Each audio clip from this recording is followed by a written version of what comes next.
তো এই মাসির বাড়িতে গেছিলাম, জেঠুর বাড়ি মাসির বাড়ি সব ঘুরতে গেছিলাম আমরা।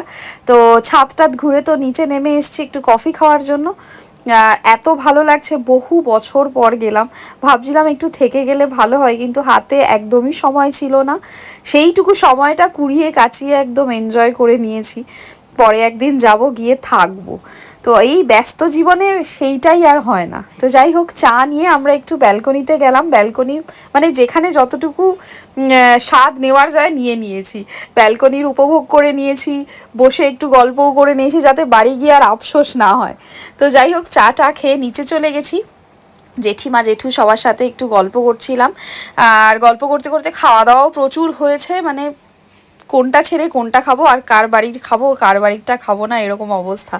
এক জায়গায় 3-4 বাড়ি থাকলে পরে যেটা হয়, না থাকলে কোনো আর কি উপায় নেই, থেকে ভালো করে খেয়ে দিয়ে আসতে হবে। তো যাই হোক, বাবলু এখানে ভিডিও করে দিচ্ছে আমাদের একটু, তাই ওরটাও ভিডিও করে দিলাম।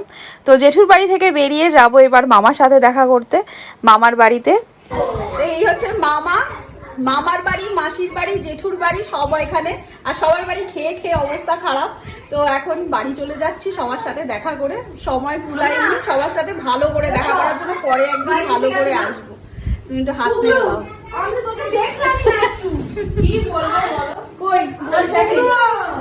আমার ভাইয়ের বউ। প্রচুর স্মৃতি এখানে রয়েছে। ছোটোবেলায় প্রায় বছরে 3-4 বার আসতাম, কিন্তু এখন যে কত বছর পর এলাম জানি না। তো যাই হোক, পরের দিন বাড়ি এসে মনটা আমার আর বোনের খুব খারাপ হচ্ছিল, মনে হচ্ছিল থেকে গেলে ভালো হতো, সকালটা সবাই মিলে একসাথে চা খেতাম আর স্মৃতি রোমন্থন করতাম।